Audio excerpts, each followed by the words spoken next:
He was a billionaire, rushing to the hospital with flowers for his sick mother. But when he pushed open that door, his entire world shattered in a single second. What he saw his fiancée doing over his mother's bed, no one should ever have to witness. Stay with me, because this story will leave you speechless, and by the end, you'll never look at love the same way again. Justin Miller pushed open the door to his mother's hospital room. And what he saw in that split second would haunt him for the rest of his life. He wasn't supposed to catch her. Michelle had been in the hospital for 3 days. Pneumonia, the doctor said. Serious, but manageable. Justin had been there that morning, held her hand, promised he'd be back after his meetings. His fiancée, Audrey, had volunteered to sit with her while he worked. Go handle your business, Audrey had said with a smile. I'll take care of her. He trusted her. So when Justin finished early and decided to surprise them both with Michelle's favorite flowers, he walked into Columbia Presbyterian with nothing but gratitude in his heart. The ICU was quiet that afternoon. Sunlight poured through the windows, painting everything gold. He smiled at a passing nurse, clutched the bouquet a little tighter, and headed toward room 412. That's when he heard it, a muffled struggle, the frantic beeping of a heart monitor. His stomach dropped. Justin's hand hit the door, pushing it open, and time fractured. Audrey stood over his mother's bed, both hands gripping a pillow, pressing it down hard over Michelle's face. His mother's frail fingers clawed weakly at Audrey's wrists. Her body twisted beneath the sheets, fighting for air she couldn't get. And Audrey's face, her face was twisted into something he'd never seen before. Rage, desperation, something cold and decided. The flowers hit the floor. What are you doing? His voice ripped through the room like a gunshot. Audrey's head snapped toward him. The pillow fell. Michelle's chest heaved as she gasped for breath, raw, desperate, broken sounds that would echo in Justin's mind forever. For one impossible second, Justin couldn't move, couldn't think. Couldn't reconcile the woman he'd planned to marry with the woman standing over his mother's dying body.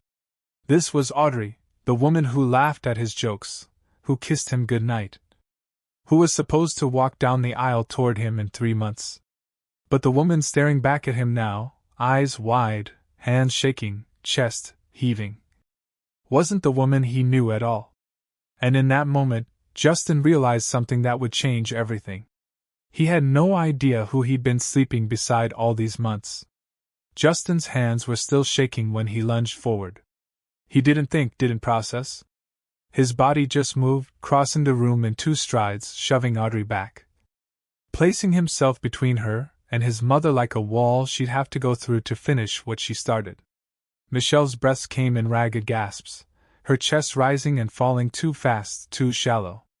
Justin's hands found her face, tilting it gently toward him. Mom! Mom, look at me! Breathe. Just breathe.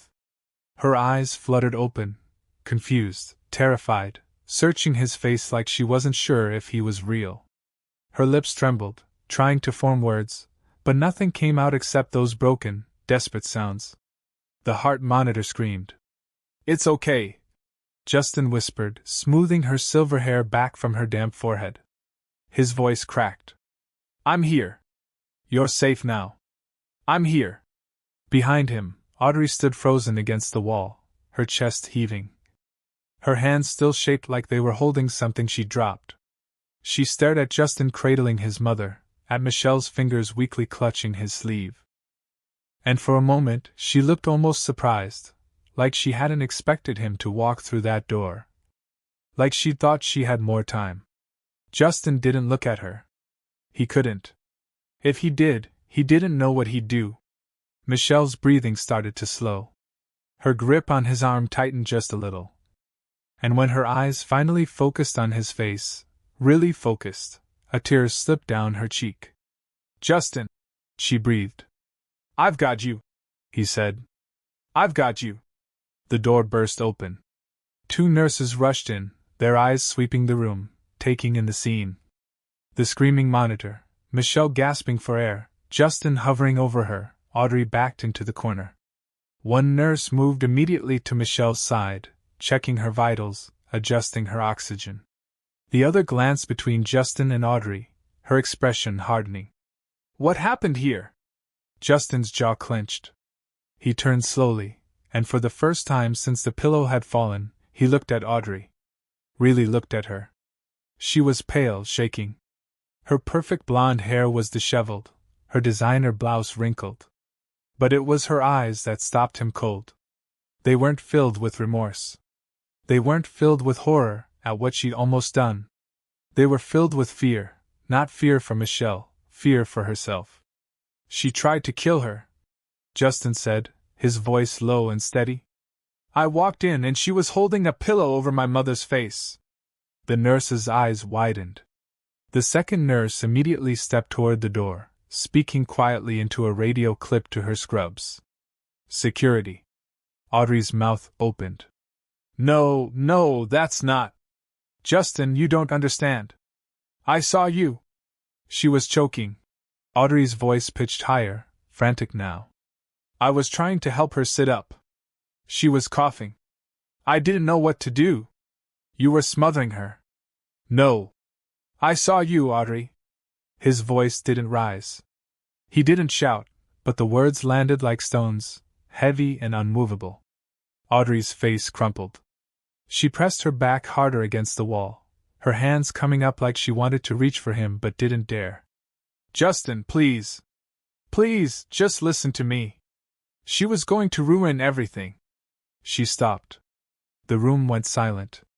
Even the heart monitor seemed to quiet, its frantic beeping slowing to a steadier rhythm as Michelle's oxygen returned. Justin stared at her. What did you just say? Audrey's eyes darted to the nurses, to the door, back to Justin. Her lips trembled. I didn't mean. What did you just say? She shook her head, pressing her lips together. But the words had already escaped, and they hung in the air between them like smoke, visible, undeniable, poisonous. She was going to ruin everything. 2 security guards appeared in the doorway, their presence filling the small room.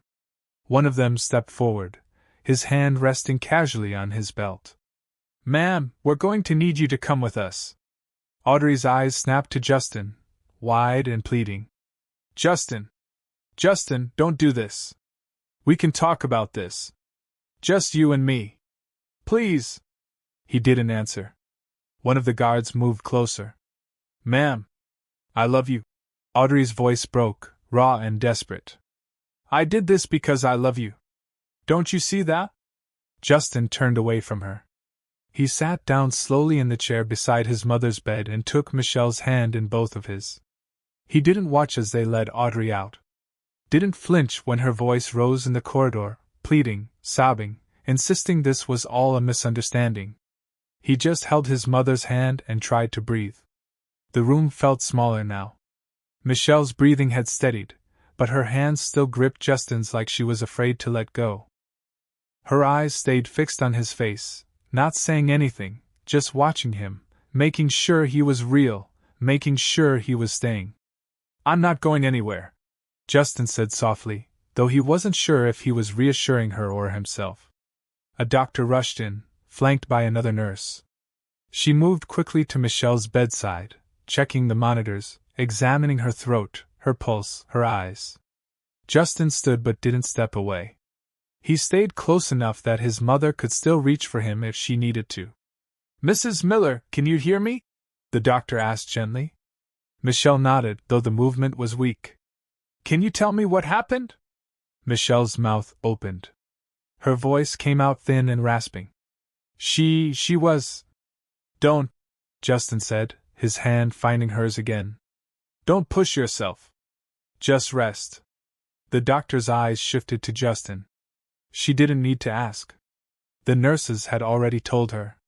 Down the corridor, Audrey's voice carried, sharp, frantic, echoing off the walls. You're making a mistake. He doesn't understand. She's been poisoning him against me for months. Justin closed his eyes. The doctor finished her examination and stepped back, her expression carefully neutral. She's going to be okay physically, but she'll need to stay another night for observation. We'll keep her on oxygen and monitor her vitals closely. Justin nodded, unable to find words. Mr. Miller, the doctor said quietly, glancing toward the door where Audrey's voice had finally faded. The police are going to want to speak with you and with your mother when she's ready. I know. The doctor placed a gentle hand on his shoulder just for a moment, and then she left. The room settled into a strange, heavy silence. Justin sank back into the chair, his elbows on his knees, his head in his hands. His mind kept replaying it, the door opening, the pillow, his mother's hands clawing for air, Audrey's face twisted into something unrecognizable. How long had she been standing there? How close had Michelle come? 5 more minutes, maybe less. If he hadn't finished his meeting early, if he hadn't decided to stop for flowers, if he hadn't felt that pull in his chest telling him something was wrong, his mother would be dead. Justin! Michelle's voice was barely a whisper, but it cut through the noise in his head like a blade. He looked up. Her eyes were glassy with tears, but there was something else there too, something that looked like guilt. I'm sorry, she said. Justin's face crumpled. Mom, no, don't. I should have said something sooner.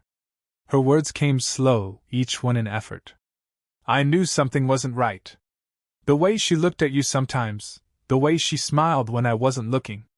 I felt it, but I didn't want to interfere. I didn't want you to think I was controlling or jealous. Stop. Justin's voice broke. He leaned forward, taking both her hands in his. This is not your fault. Do you hear me? None of this is your fault. A tear slipped down Michelle's cheek. I almost died because I didn't want to hurt your feelings.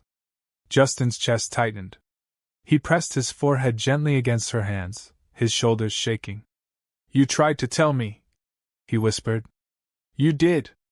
And I didn't listen. They stayed like that for a long time, mother and son, holding on to each other. In a hospital room that still smelled faintly of fear and flowers scattered across the floor. Outside the window, the sun was setting. The city lights were beginning to flicker on one by one, like stars waking up. And somewhere down the hall, behind locked doors and security guards, the woman Justin had planned to marry was telling anyone who would listen that she'd done it all for love. The police came an hour later. 2 officers, a man and a woman, stood at the foot of Michelle's bed, notepads in hand, voices gentle but direct. They asked Justin to walk them through it, every detail, what time he arrived, what he saw, what Audrey said. Justin answered mechanically, his voice flat. But when they asked to speak with Michelle, something inside him snapped to attention. She needs to rest. We understand, Mr. Miller, the female officer said. But we need her statement, while the details are fresh. Michelle squeezed Justin's hand. It's okay. She told them what she remembered. Audrey visiting that afternoon, the small talk that felt strained. And then, without warning, Audrey's face changing, hardening into something Michelle didn't recognize. Michelle's voice wavered. She said, I was in the way. The officers exchanged a glance. In the way of what, Mrs. Miller? Michelle closed her eyes. Her future. When the police finally left, promising they'd be in touch, Justin sat in the dimness of the room, staring at nothing. Michelle had drifted into a restless sleep, her breathing soft but uneven. And for the first time since he'd walked through that door, Justin let himself feel it, all of it. The woman he loved had tried to kill his mother. And the worst part, the part that made his stomach twist, was that he'd brought her into their lives. He'd ignored the small signs, dismissed his mother's gentle concerns, rushed into an engagement because he was tired of being alone. He thought of his father. He hadn't thought about him in years, but now the memory came flooding back, sharp and unwelcome. Justin was 7 when his dad left. He could still remember the sound of the door slamming, the silence that followed. His mother standing in the kitchen, staring at the counter like she was trying to figure out how to hold the world together with her bare hands. She never said a bad word about him. Not once. She just kept going, worked as a nurse during the day, cleaned office buildings at night. Justin barely saw her some weeks, but every morning there was breakfast on the table. Every school event she was there, exhausted, smiling, pretending she wasn't running on 2 hours of sleep. When he got into business school, she cried, not because she was sad, because she was proud. "You're going to be somebody," she told him, gripping his hands. "You're going to do things I never could." Justin built his first company in grad school. By 32, he'd taken it public. By 38, he was a billionaire. And the first thing he did, the very first thing, was buy his mother a house. She stood in the driveway staring at it and burst into tears. "I don't deserve this," she whispered. "Yes, you do," Justin said. "You deserve everything." But even then, even with all his success, he felt it. That weight, that quiet, constant reminder that he owed her more than money could ever repay. She gave him everything. And he spent his whole life trying to be worthy of it. Maybe that's why he didn't see Audrey clearly. Maybe that's why he ignored his mother's concerns. Because deep down, some broken part of him believed he didn't deserve to be loved unless he earned it. And Audrey had made it feel so easy, until today, when easy became deadly. Justin met Audrey on a night when he wasn't looking for anyone. It was a charity gala, one of those events he attended more out of obligation than interest. Black ties, champagne glasses, wealthy people writing checks to feel good about themselves. He'd been planning to stay an hour, make a donation, and leave. And then she laughed. It wasn't forced or polite, it was genuine, real. She was standing near the bar talking to someone about the nonprofit's mission. And something the man said made her throw her head back and laugh like she'd forgotten anyone was watching. Justin found himself walking over. "You actually care about this," he said when the man walked away. Audrey turned, surprised, then smiled. "Why else would I be here? Most people come for the networking. And you? Honestly, guilt." She laughed again. And just like that, they were talking, not about business or money or who knew who. About things that mattered. She told him about her event planning work, not to impress him, but because she genuinely loved it.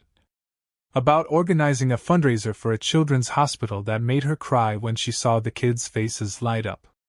She didn't ask what he did until halfway through the conversation. And when he told her, she just nodded. "That's nice, but what do you care about?" No one had asked him that in years.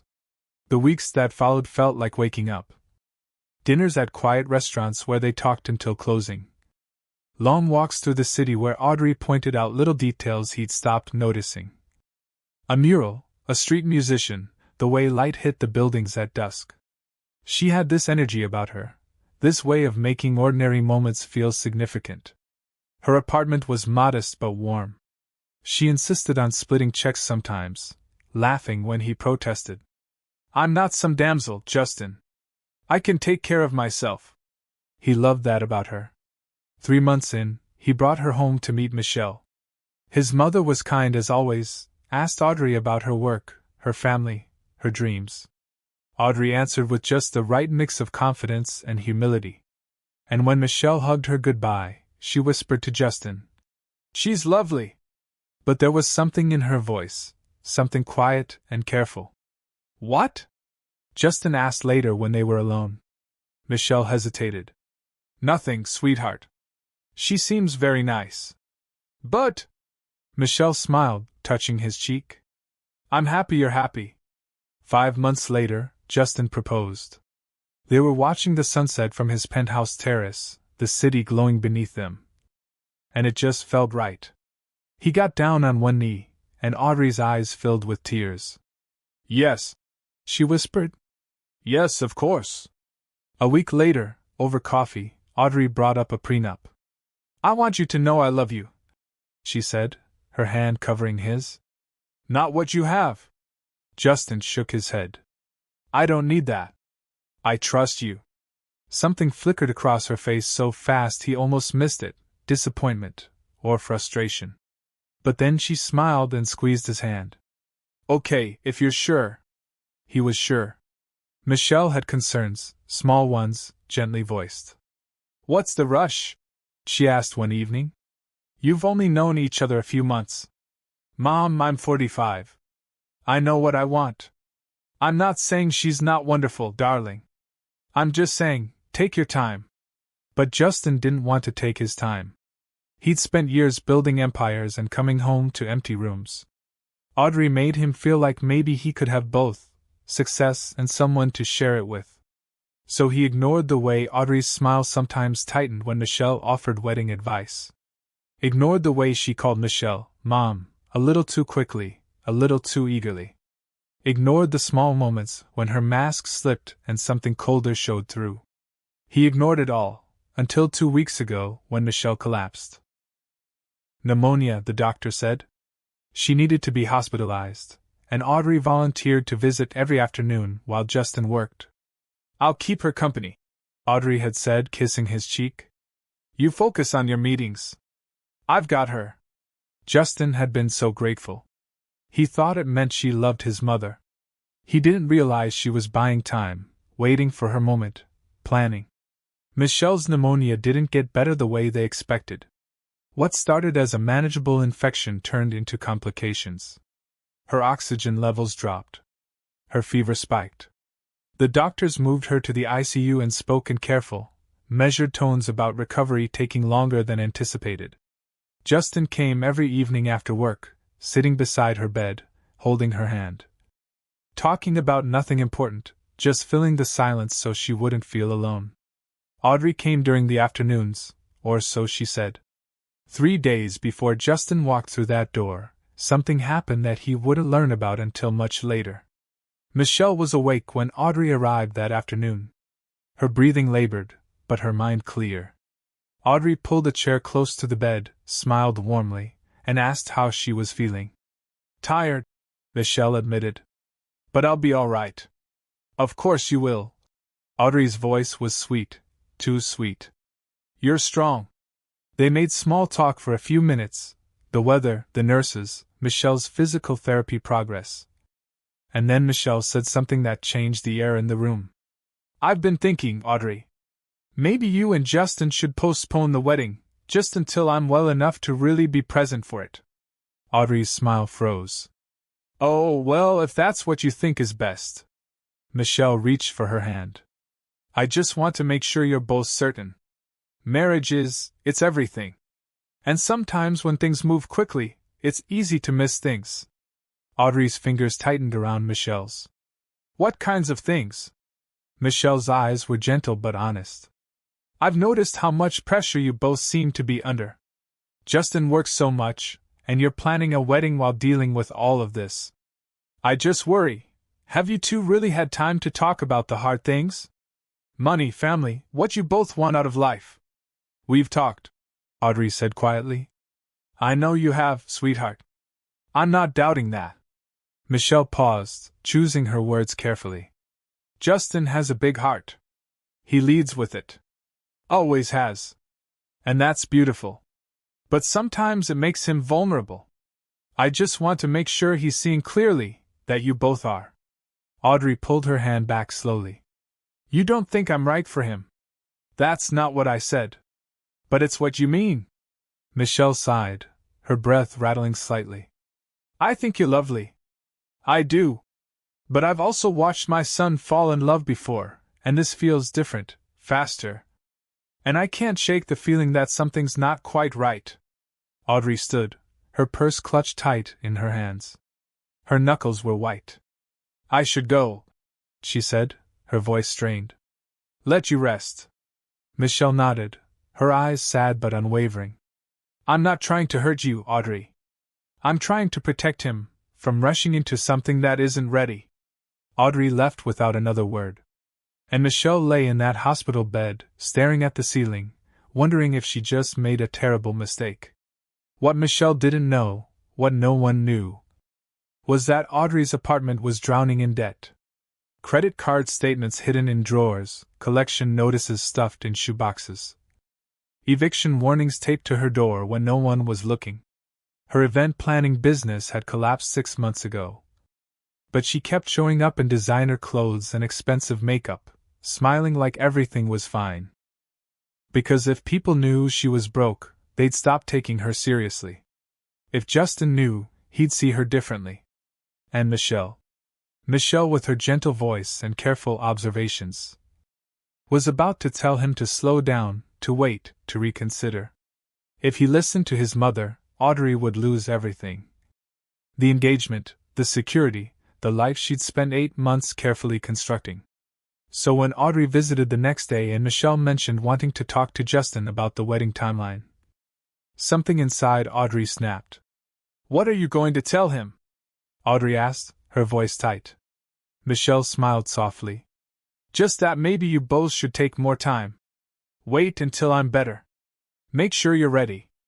Audrey's heart pounded. "And if he agrees, then you'll have more time to build something real." But Audrey didn't want more time. She needed this to happen now, before the creditors came, before Justin saw through her, before his mother convinced him she wasn't enough. And as she left the hospital that evening, walking through the parking lot under a sky streaked with pink and gold, Audrey made a decision. Michelle was the problem, and problems could be solved. By the time the detectives arrived, Michelle was sleeping again. They were different from the first officers, older, quieter, with eyes that had seen too much. They asked Justin to step into a hallway away from his mother, and he followed reluctantly, glancing back to make sure she was still breathing. Down the corridor, Audrey sat in a small waiting room under the watch of a security guard. Her makeup had run. Her hands were cuffed in front of her. And when she saw Justin step out of the room, her face crumpled. "Justin, please don't." He said nothing, his voice cold, emptier than he'd ever heard it. The detective, a woman with gray streaks in her hair and a wedding ring on her finger, gestured toward a quieter corner. "Mr. Miller, can you walk me through what you witnessed?" Justin did, every detail. The pillow, his mother's hands, Audrey's face. "And what did Miss Hill say when you confronted her?" Justin hesitated, the words still echoing in his head. "She said my mother was going to ruin everything." The detective's pen paused. "Ruin what?" "I don't know." She didn't get to finish. But even as he said it, pieces were starting to click together. Small things he'd dismissed. The way Audrey's smile never quite reached her eyes when Michelle offered wedding advice. How quickly she'd pushed for a fall wedding. The prenup suggestion that felt performative, like she was checking a box. The detective glanced toward the waiting room. "We'd like to speak with Miss Hill now." "You're welcome to stay, but you don't have to." Justin stayed. They brought Audrey into a small consultation room. And Justin stood just outside, watching through the narrow window in the door. He told himself he needed to hear this, needed to understand. But part of him was hoping, desperately, foolishly hoping, that there was an explanation that would make sense of this. There wasn't. "Miss Hill," the detective began, her voice even. "Can you tell me what happened in Mrs. Miller's room this afternoon?" Audrey's lips trembled. "It's not what it looked like." "What was it then?" "She was trying to take him from me." Audrey's voice cracked, rising. "She's been poisoning him against me for months, telling him we're moving too fast, that I'm not good enough, that he should wait." "So, you tried to kill her?" "No, I just—" Audrey stopped, her chest heaving. Her eyes darted around the room like she was looking for an escape that didn't exist. "I needed her to stop." The detective leaned forward. "Stop what?" "Talking, interfering, ruining everything I've worked for." There it was again, that word, worked for. The detective caught it too. "What do you mean, worked for?" Audrey's face twisted. She pressed her palms against her eyes, and when she spoke again, her voice was barely above a whisper. "Do you know how hard it is to get close to someone like Justin? How many years I spent positioning myself in the right circles, going to the right events, making the right connections." Justin's stomach turned. "Miss Hill." She was going to tell him to leave me. Audrey's voice broke into something raw and wild. I could see it in her eyes. Every time she looked at me, she was calculating, judging, deciding I wasn't enough. And if she told him to wait, to reconsider, he'd listen. He always listens to her. "So you tried to suffocate her." Audrey's hands dropped. Her eyes were red, desperate, unrecognizable. I love him. I did this because I love him. That's not love, the detective said quietly. Outside the door, Justin couldn't breathe. Years positioning myself. Their first meeting, the charity gala, her laugh, the way she'd seemed so genuine.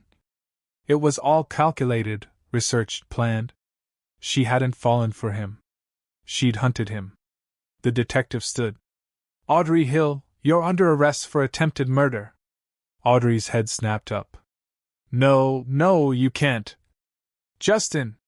Her voice rose to a scream as they helped her to her feet. Justin, please don't let them do this. We can work through this. I love you. Justin turned away. He walked back toward his mother's room. Audrey's voice echoing behind him, pleading, breaking, promising things that had never been real. And when he finally sat down beside Michelle's bed again, when he took her hand in his and felt her fingers curl weakly around his, he let himself cry. Not for Audrey, but for the man he'd been 3 hours ago.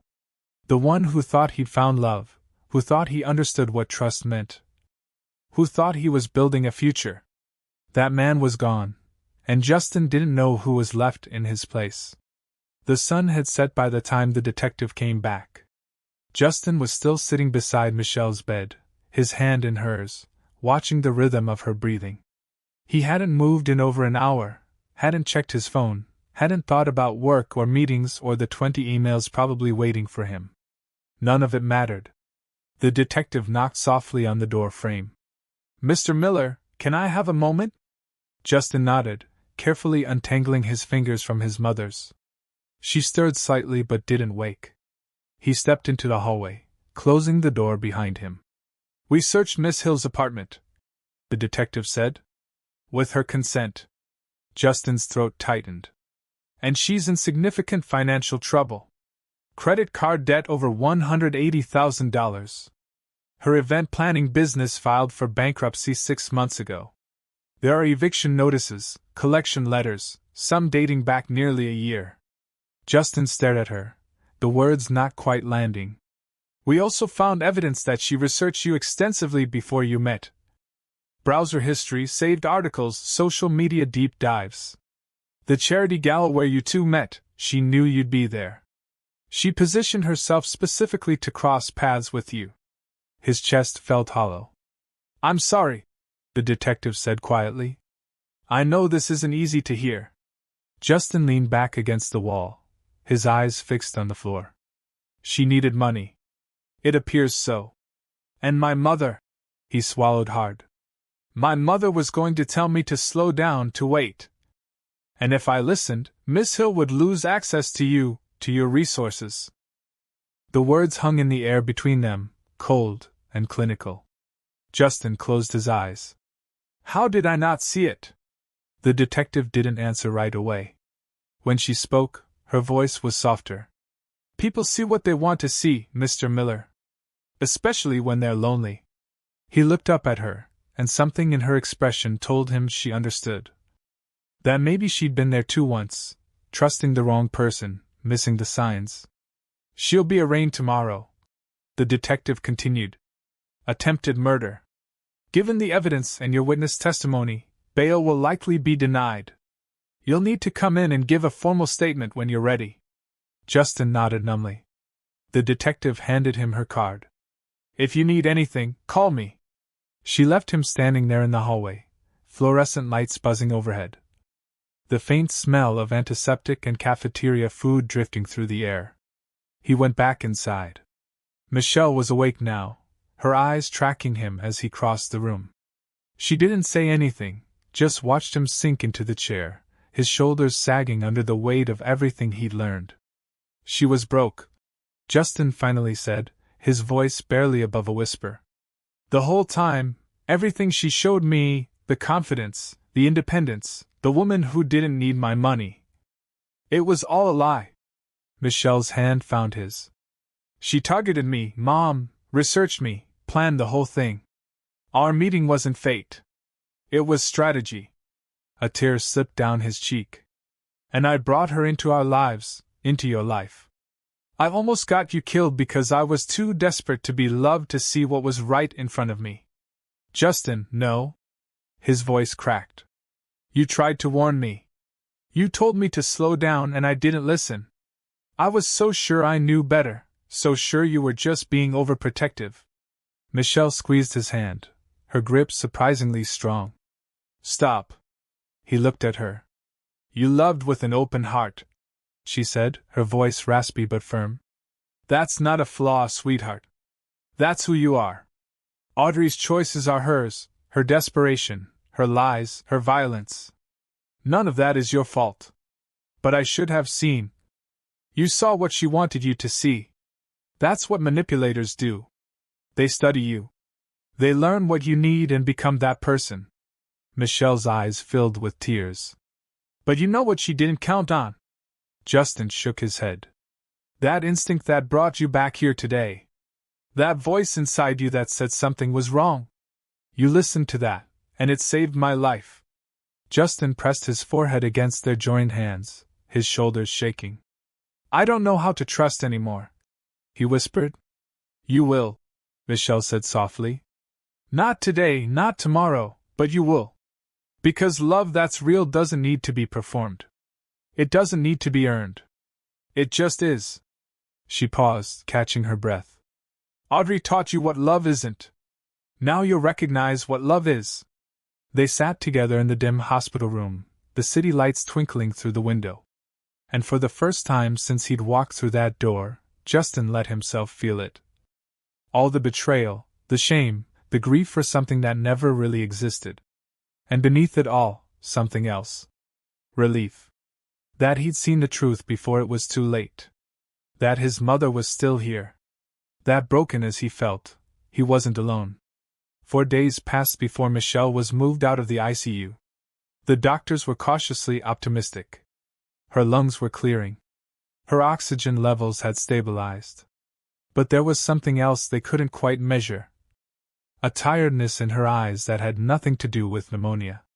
Justin barely left her side. The first morning after the incident, his assistant called, frantic. The board was demanding answers.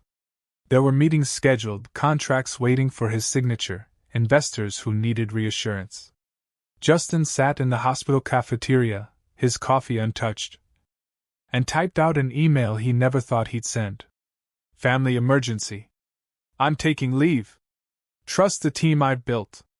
I'll return when I'm ready. He hit send before he could second-guess it. Within minutes, his phone lit up.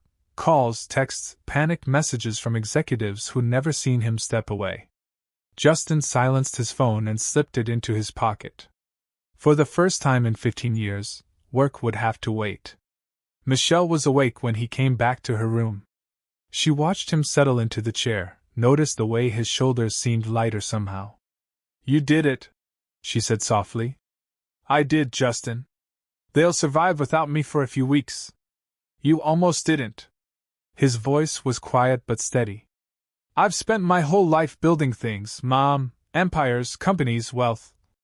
And I almost lost the only thing that actually matters. Michelle's eyes filled with tears. Over the next few days, they fell into a rhythm. Justin brought her favorite soup from the little diner 3 blocks from her house. The one she used to take him to when he was a kid. He read to her from the mystery novel she loved, doing terrible voices for the characters until she laughed. Which made her cough, which made them both laugh harder. The nurses started commenting on it. How rare it was to see someone so present, so undistracted. Most people can't put their phones down for 5 minutes, one nurse said, smiling. Your son hasn't looked at his once. Michelle just squeezed Justin's hand. The legal updates came in pieces. Audrey had been formally charged with attempted murder. Bail was denied. Her lawyer had tried reaching out to Justin multiple times, looking for some kind of settlement, some way to make this go away quietly. Justin's response was brief. No contact. Ever. A trial date was set for 6 months out. How do you feel about that? Michelle asked one afternoon, her voice still raspy but stronger. Justin thought about it. I don't feel anything, not anger, not satisfaction, just empty where she used to be. That's normal, Michelle said. You're grieving someone who never really existed. Is that what this is? She nodded. You loved the person she pretended to be. That person is gone. Even if she never was real, your feelings were. And those feelings deserve to be mourned. Justin absorbed that, turning it over in his mind. I keep thinking about what she said, he admitted. That she spent years positioning herself, that our meeting was calculated. It makes me feel like such an idiot. You're not an idiot. You're human. Michelle shifted in her bed, wincing slightly. She saw your loneliness, Justin. She studied you, learned what you needed, and became that person. That's not a reflection of your judgment. That's a reflection of her desperation. You almost died because of my blind spot. No. Michelle's voice was firm. I almost died because she made a choice, a terrible, unforgivable choice. But you saved me. You listened to that voice inside you that said something was wrong, and you came back. That's what matters. Justin wanted to believe her. He was trying. That evening, after Michelle had fallen asleep, Justin found himself talking to the hospital chaplain. A quiet man with kind eyes who'd stopped by Michelle's room earlier in the week. I don't know how to trust anymore, Justin confessed. How do I move forward when I can't tell what's real? The chaplain was quiet for a moment. You start small. You start with the people who've proven themselves. Your mother, for instance, she's been steady your whole life, hasn't she? Justin nodded. Build from there. Let trust be earned slowly over time, through consistency. Not through grand gestures or perfect words, but through showing up day after day. The way you're showing up for her now. Something in Justin's chest loosened slightly. Before he left, the chaplain added, sometimes God lets us see the truth just in time, not to punish us, but to protect us. Maybe that instinct that brought you back here wasn't yours alone. Justin sat with that long after the chaplain had gone. By the end of the week, Michelle was discharged. Justin moved her into his penthouse temporarily, he said, though they both knew he had no intention of letting her go back to her place alone anytime soon. He hired a nurse to help with her care, but he did most of it himself. Morning coffee together. Afternoon walks around the apartment. Evening conversations that stretched into the night. His executives sent updates. The company was running smoothly without him. Better, even, now that they had the freedom to step into leadership. Michelle watched him one morning, sunlight streaming through the windows, and smiled. You're different. How? Quieter, more settled. She paused. More like the boy I raised, before the empire, before the pressure. Just you. Justin looked out at the city below, the place he'd conquered, the world he'd built. It didn't feel as important as it used to. What felt important was this, his mother's hand in his, her breathing steady, her smile real. This was enough. 6 weeks later, Michelle stood in Justin's kitchen making breakfast. It was a simple thing, eggs, toast, coffee. But watching her move through the space, humming quietly to herself, felt like a miracle Justin didn't take for granted. You're staring, Michelle said without turning around. Justin smiled. Can't help it. She brought 2 plates to the table and sat across from him. Morning light poured through the windows, turning everything soft and golden. They ate slowly, talking about nothing important, the weather, a book Michelle was reading, a documentary Justin wanted to watch with her. These were the moments he'd missed while building his empire. These were the moments that mattered. The call came while they were finishing their coffee. Audrey had taken a plea deal, attempted murder reduced to aggravated assault. 7 years in prison. No trial necessary. Justin set his phone down and stared at it for a long moment. How do you feel? Michelle asked gently. I don't know. He looked up at her. Part of me wanted to face her in court, to hear her explain it. But mostly, I just want it to be over. Michelle reached across the table, covering his hand with hers.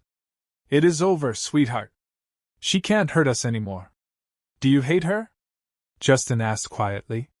For what she did to you. Michelle was quiet, considering. No. I feel sad for her. Sad that she's so broken she thought violence was her only option. Sad that desperation twisted her into someone capable of that. She paused. But sadness isn't the same as allowing her back into our lives. Forgiveness doesn't mean staying in harm's way. It means freeing yourself from the weight of what someone else did to you. Justin absorbed that, the wisdom in her words settling over him like a balm. I hope she finds whatever she needs in there, Michelle added softly. I hope she gets help, real help. Not for our sake, but for hers. That was his mother, still extending grace even to the woman who tried to kill her. Later that afternoon, they sat on the penthouse terrace, the city sprawling beneath them. Michelle was wrapped in a blanket, her color finally returned, her strength coming back day by day. You know what I've been thinking about? Justin said. That meeting, the one I was in when the hospital called. He shook his head. I almost didn't answer.